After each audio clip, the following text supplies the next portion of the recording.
All right, well, I got exactly 1 day into the Week of the Dragon and 1 week of LML videos before HBO, of course, decided to drop a bunch of very exciting new footage on us. And it comes in the form of these little character bios that are available on the HBO Max website. They also had a fair bit of dialogue and commentary on the characters by the actors playing them. So I've decided to do an update video today instead of the next Prepare for House of the Dragon video. But no worries, I actually only scripted 6 of those instead of 7 because I knew something like this would happen. I want to make sure I always keep you guys up to date on all things House of the Dragon, and there's some really cool stuff on here which touches on some of the main plot lines of the story. So here we are, and here we go.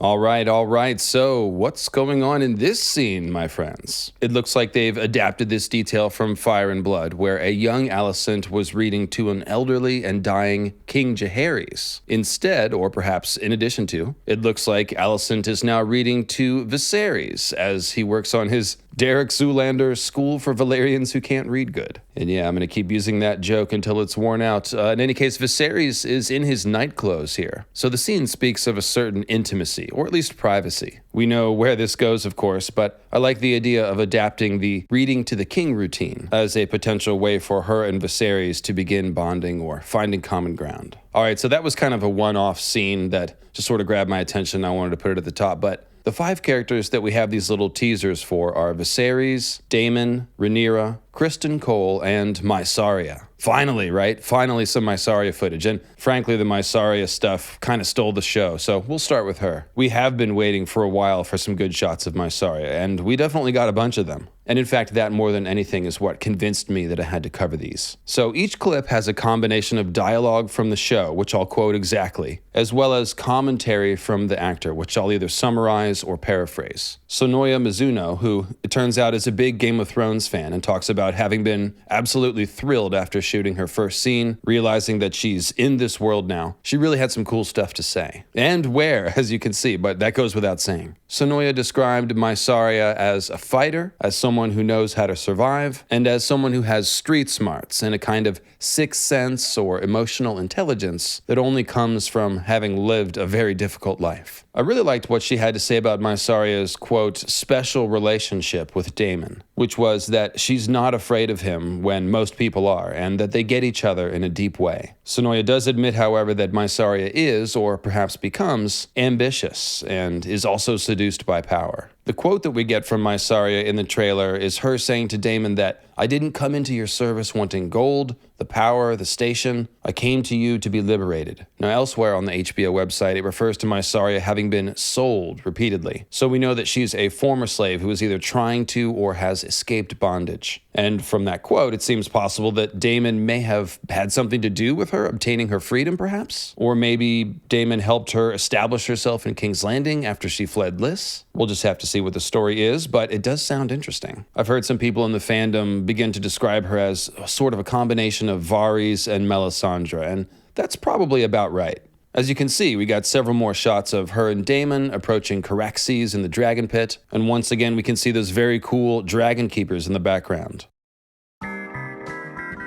All right, next up, it's our old friend, King Viserys, the Ostrich King, as I like to call him. You see him here ushering in the games in grand style. He looks very good at that sort of pleasantry. And once again, I'll say that the first person on Etsy to offer that coat for sale can take my money. Now, more insightful than Viserys waving to the crowd are these several shots of Viserys looking miserable and indecisive in small council meetings. These images really do say a lot. I mean, you get the feeling like Viserys probably feels like he needs Sir Otto and depends on him, but gets really, really tired of him at the same time. Rewinding back in time to how did Viserys get into this mess? We get a couple of new shots of the Great Council of 101 AC. Both Jaehaerys reading the decision of the council and Viserys and Aemma Arryn reacting to it. The text of this scroll says, "The lords here assembled name Viserys of House Targaryen, son to Princess Alyssa and Prince Balon, grandson of King Jaehaerys the First Targaryen, the Prince of Dragonstone, and the rightful heir to the Iron Throne." And then it's got that cute little 6 chain link Maester circle sigil, which I've never seen before, but very cool. The Maesters need a sigil too, I suppose. Done in the sight of the Seven and our long-running conspiracy to get rid of the Targaryens and the dragons. So at this point in the trailer, Paddy Considine starts talking about how Viserys was crowned young and how he wants to honor Jaehaerys' peaceful reign. He's trying to please everyone, but realizes how dangerous the throne is. Paddy mentions that Viserys instills that sense of danger in his daughter Rhaenyra. And here we get a clip of Viserys saying something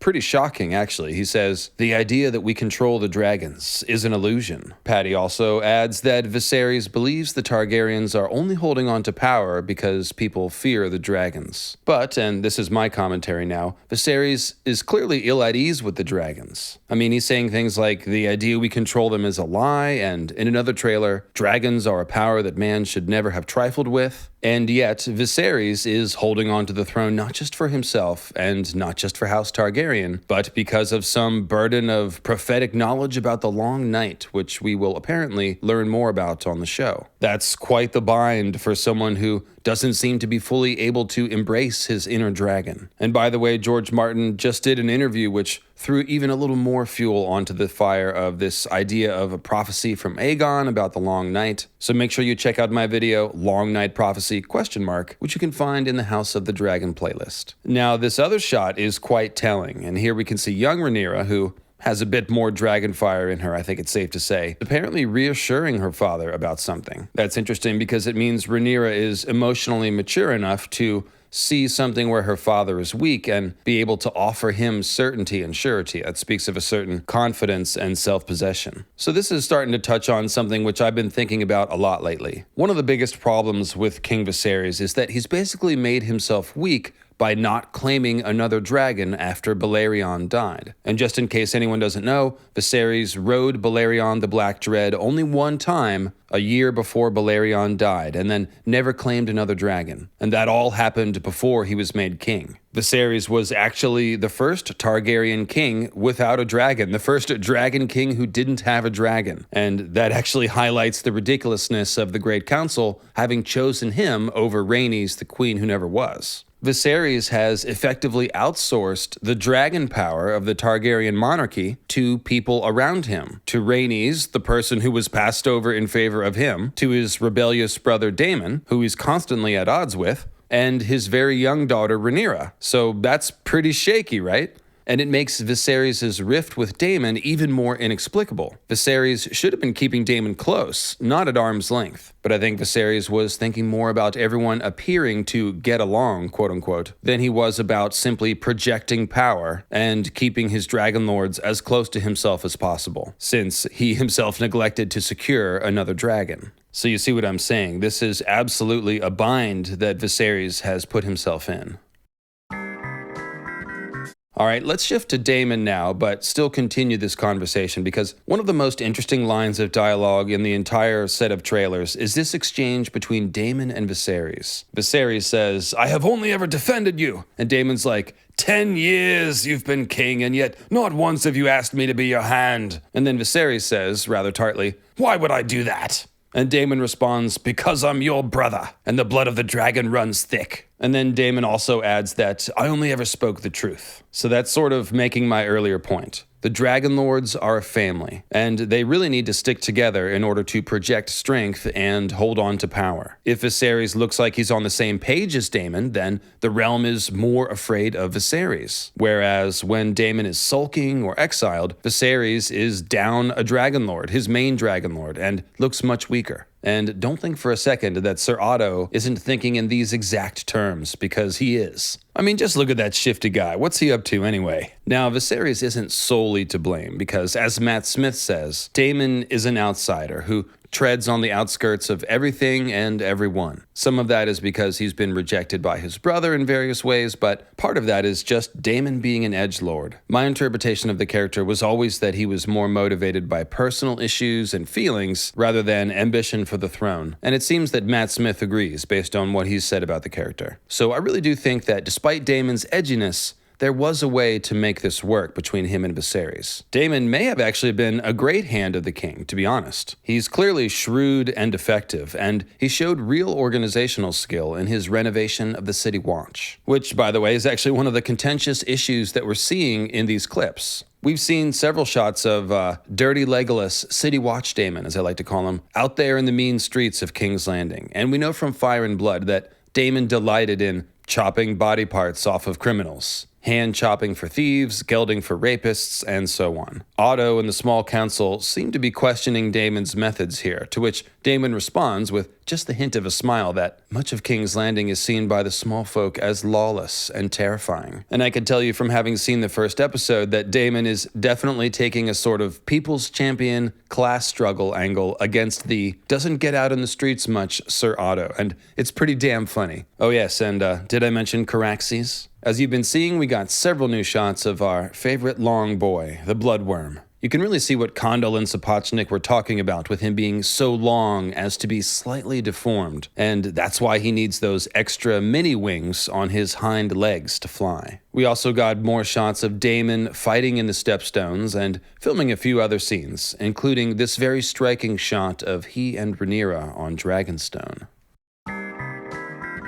Alright, so Rhaenyra did get her own trailer too, but it actually doesn't really say much that we haven't covered already. And that's not really surprising because there's already been quite a lot of Rhaenyra material. Emma Darcy is talking about how Rhaenyra is at odds with her gender because no one really expects her to have any power, but then she's named heir. They also mentioned that Rhaenyra has a dragon and definitely knows that that gives her a very unique kind of power as well. We know from some of the other promos that Rhaenyra isn't made the heir until she's a teenager in the show version of events, as opposed to Fire and Blood where she's been the heir since the age of 5. Thus, there's going to be a kind of huge perspective shift for Rhaenyra here at the formative age of 14 to 16 or so, and that will be very interesting to see play out. We do get a couple more shots of Rhaenyra's children, along with the probable father of those children, Harwin Strong, whom you can see here. Everyone is looking forward to seeing Jacaerys and Lucerys and Joffrey, and I'll also point out that a couple of these dresses are apparently Westerosi maternity wear, just in case you're interested in what that looks like.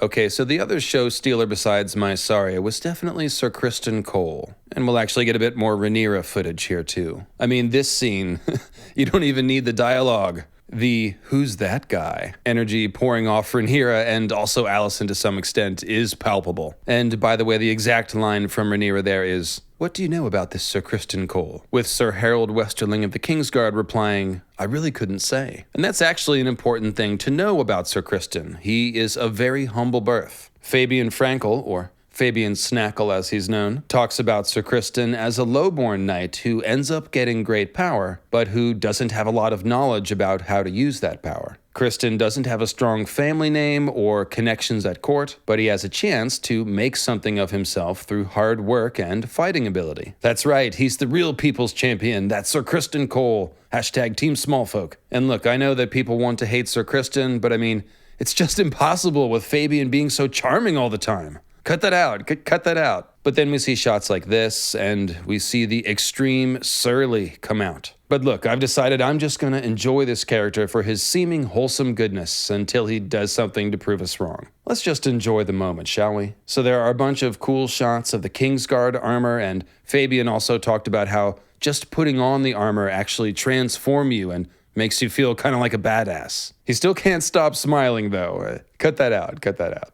Now, I'd like to close with a quote from Matt Smith, which pretty well encapsulates the story that House of the Dragon is telling. He says, "In many ways it feels like a big tragedy, constantly waiting to get worse." That's pretty accurate, and there's only a tiny, meager little handful of days until we all get to revel in it. Aren't we all excited? Oh boy. So thanks for watching, folks, and I'll see you tomorrow with the next Prepare for House of the Dragon video, which will be the history of dragon warfare. Both dragon versus dragon and dragon versus people. That's definitely some history you're going to want to know about before watching House of the Dragon, so make sure you're subscribed to the channel and look for a new video tomorrow. Cheers.